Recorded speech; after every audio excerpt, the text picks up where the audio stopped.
Hoje é dia de lançamento de mais uma obra de Adonai Moreira, que está aqui do meu lado, e eu trago para vocês um pouco do que a gente vai ter com essa nova produção do nosso autor aqui da noite. Adonai, tudo bem? Tudo bom, Rogério? É um prazer estar aqui com você. Você que é um poeta também, é um produtor cultural, um inquieto amante da literatura, então é um prazer falar com você. Adonai, diz aí pra gente um pouco do que é esse teu novo livro, esse livro que você traz agora pra gente. Nós já conhecemos uma produção anterior sua na área da novela, né? Uma novela premiada, e poemas também que você tem lançado gradualmente, mas agora o que você traz? Qual é essa proposta desse livro? Sim, o Defunto Imaginário, ele é o meu sexto livro e o segundo livro de prosa, né? O gênero romance. O primeiro livro de prosa que eu publiquei foi a novela Labirinto, né? Que inclusive ganhou o prêmio, 35º Prêmio Literário Cidade de São Luís, em 2013, e foi lançado em 2015. Os outros são livros de poesia, né? Não fuge a tradição de São Luís de ser devotado ao verso, né? Acontece que a prosa e poesia, de certo modo, o poeta francês Paul Valéry dizia que a poesia é como uma dança, a prosa é como uma caminhada. No fundo, eu creio que esse enveredamento pelos gêneros é uma necessidade da comunicação. Acho que todo autor, à medida que vá avançando literariamente, também como uma análise de vida, enfim, de modo geral, ele vai descobrindo aspectos da realidade que ele vai tentar comunicar de alguma forma. Então, essas limitações da linguagem, que não podem ser transpostas, o que eu posso dizer em poesia, não posso dizer em prosa, há um certo limite na comunicação. Então, eu creio que por essa necessidade de comunicação, o romance agora se tornou a linguagem que mais se adequa, de certo modo, ao que eu preciso comunicar. Portanto, a poesia, que é também uma fonte, digamos assim, natural. Também é um veículo, né, dessa expressão. E é uma fonte natural do meu processo criativo e artístico, mas nesse momento o romance ele se mostrou como, digamos, a ferramenta mais plausível para expressar tudo aquilo que eu queria contar, né? Talvez seja por isso, por uma necessidade de comunicação, e para poder dizer de um modo mais exato, fidedigno, de certo modo até mais preciso o que eu queria me comunicar neste momento. A prosa se mostrou mais, digamos, um meio mais plausível para isso. Sim. E como é que foi então o processo da feitura desse livro? Quanto tempo durou? Como foi o amadurecimento dessa ideia? Se você já tinha ela embrionariamente, e aí depois você disse, não, agora vou partir para ação. Como é que foi? Fala assim. Bom, o processo de criação, no meu caso, ele vem sempre de duas formas, é o que se apresenta, né? Eu creio muito na ideia de inspiração, né? Então, o artista, ele é um instrumento, né? Você não sabe de onde é que vem a poesia, ou de onde é que vem a prosa. Essa ideia principal, esse impulso inicial, não tem como você determinar. No meu caso, geralmente aparece de duas formas, ou pelo título ou pela frase inicial. No caso desse romance, O Defunto Imaginário, a primeira frase me apareceu como uma espécie de relâmpago, né? Digamos, dentro de uma noite como literária. Aquelas grandes obras que geralmente começam com um parágrafo de abertura que marca e que ilumina, né? Ilumina todo o caminho que vem daí para frente. Exatamente. Então me veio essa primeira frase, e a partir daí eu comecei a escrever 3, 4 laudas seguidas. Só que por um desses acasos da vida e as ocupações, de certo modo, que acabam nos atropelando, eu deixei o livro descansando por alguns meses. Então, creio que essas primeiras páginas ficaram na gaveta por uns 3, 4 meses. Mas ao mesmo tempo que elas estavam abandonadas, né, digamos, quase abandonadas, eu ia pensando e tentando filtrar a história mentalmente, né, eu digo até que espiritualmente, até que ela tivesse uma forma, digamos, já pré-estabelecida, e só depois dessa forma pré-estabelecida que eu me pus a escrever. Então, digamos, com esse lapso de 7 meses, durante 2 meses eu me sentei e diariamente me dediquei ao livro e terminei em 2 meses mais ou menos, né? Então foi um processo ao mesmo tempo longo e ao mesmo tempo rápido. Sim, né? Muito rápido, né? Sim. Para os padrões normais, mas como você acabou de dizer, essa obra estava sendo gestada dia após dia. Exatamente. Dentro do autor, claro, dentro do escritor. Que exato. Esses 7 meses, eu creio que é o tempo de gestação. Sim.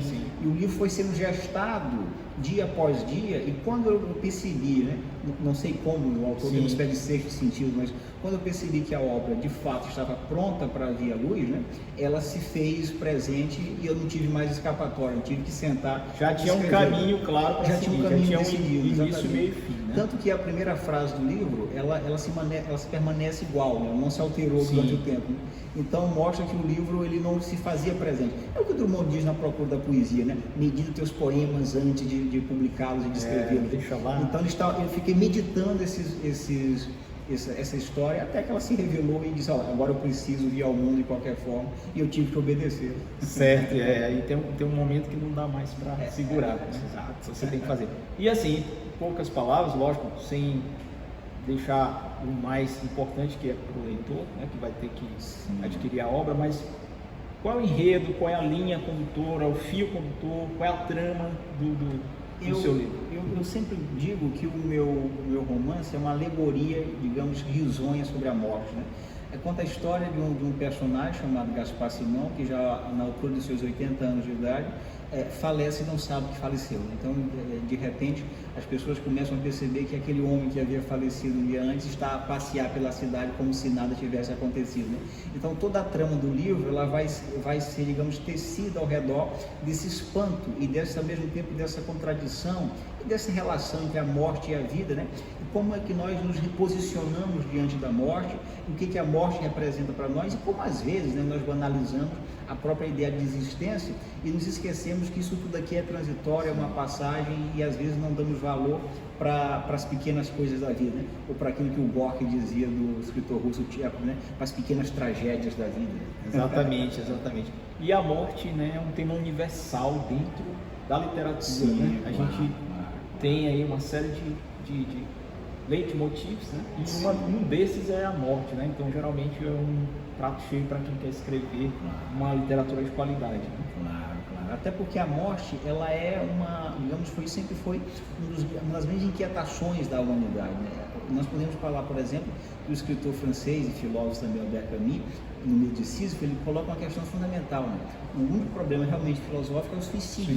Por quê? Porque essa decisão, e depois ele vai expor isso de um modo mais claro, com o que ele chama de suicídio racional, suicídio filosófico, né?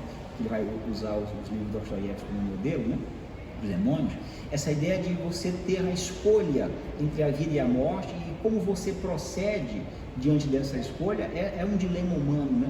Se você decidir ou não, se você faz parte deste mundo e de repente quer se retirar ele e dependendo de você que você tem ou não religião, é para um abismo para a salvação, esse é um dilema que nos assombra, né?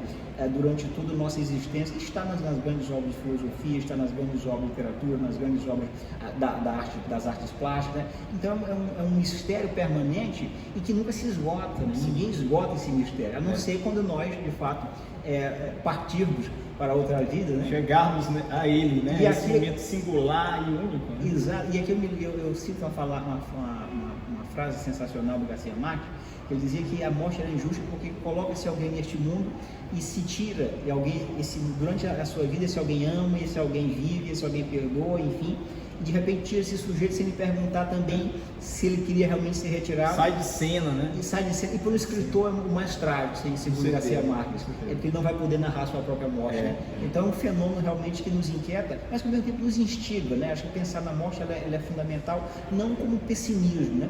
Mas como uma tentativa de reflexão para nós pensarmos cada ato nosso cotidiano. E como esses pequenos atos, eles são compostos, digamos assim, com pequenas eternidades, né? Nós somos feitos de pequenas eternidades que se esvaem diariamente, né? E essa junção de eternidades forma a nossa existência como um todo. Perfeito. Há algo de filosófico na trama, na narrativa, há algo de poético em meio a essa prosa, já que, como você bem falou, além de ser um tema universal, a morte é extremamente refletível, né? Ela é tematizável e tematizada pela filosofia. Tem alguma coisa em algum personagem? A personagem principal, por exemplo? Sim, quando eu fui escrever o livro, uma das coisas que eu tentei fazer era não, como é que eu posso dizer, não tornar o livro um livro filosófico, por uma razão bem simples. Porque a ideia de um romance filosófico, né, o famoso romance filosófico, Bakhtin denominou os romances do Dostoiévski, né, eles têm uma carga intelectual que às vezes sufoca a narrativa em si. Sim. Então, este livro eu tentei fazer com que, sobretudo, a narrativa tomasse à frente, né? Tivesse como digamos assim, o papel principal neste livro. Não fosse um pano de fundo, Não mas fosse um pano de fundo, exatamente. Então, esse livro é sobretudo uma contação de história, né? É uma história contada sobre alguém que morreu e não sabe que está morto, né? Portanto, eu quis resgatar, o Rogério, digamos, aquele sentido dos primeiros narradores, né? Contar pelo prazer de contar, né? E é claro que, como é uma alegoria, o leitor pode encontrar necessariamente que várias leituras, pode encontrar sim, exatamente, traços poéticos, traços filosóficos, mas dentro de uma narrativa, ou seja, não é a poesia e não é a filosofia que estão em primeiro plano, pelo contrário, é a narrativa, é o narrar a história e contar e fazer com que nós aprendamos, né, com esse personagem, com os personagens do livro de modo geral, né, um pouco, né, do que é a nossa própria vida. E no fundo, a literatura é um espelho, né? Nós nos olhamos para ela e acabamos nos vendo refletidos, e nesse processo de nos ver refletidos, nós acabamos nos conhecendo e conhecendo melhor o mundo ao nosso redor. Das outras pessoas. Primeira ou terceira pessoa essa narração? Esse também é um dilema. Quando você sabe, você também é escritor, então o dilema entre a primeira e a terceira pessoa, ele é um dilema, digamos assim, que está muito presente quando você senta e diz, bom, agora quero escrever prosa. Mas para manter, de certo modo, essa tradição da narrativa pela narrativa, no sentido de contar algo a alguém, eu preferia a terceira pessoa. Porque eu creio que a terceira pessoa permite que o personagem e o autor tenham um certo distanciamento, né? E esse distanciamento é fundamental para quem quer contar uma história. Eu não faço parte disso, eu estou apenas contando isso. Vejam vocês com seus próprios olhos, né? No fundo, o que eu ofereço ao leitor é uma espécie de óculos. Ele vai ter que ver... uma lente. É uma lente através da qual ele vai ver a realidade. Então, caberá a ele olhá-la, observá-la, né? Ou aprender ou não, isso vai ficar a critério dele. E no fundo, cada leitor nos continua, né? Então, eu espero que os meus leitores, os meus possíveis leitores, espero que gostem e continuem o livro, né? Se construam e construam o personagem durante a leitura. Muito bem. Então, pessoal, estive aqui rapidamente nessa entrevista bem rápida aqui no lançamento da obra com o escritor Adonai Ramos Moreira, que está trazendo o Defunto Imaginário. Se você quiser adquirir a obra, que nós recomendamos vivamente, na AMEI, não é isso? Isso, vai ficar à exposição na Livraria AMEI. Na Livraria da AMEI. Então é isso. Adonai, obrigado. Rogério, eu agradeço o seu convite, foi um prazer falar com você sobre literatura, que é digamos assim, literatura, o poeta Otávio Paz dizer que a poesia é salvação. Eu faço uma adenda. A literatura, e acho como tudo, é uma forma de salvação. Muito obrigado. Obrigado, então ficamos por aqui, até o próximo vídeo.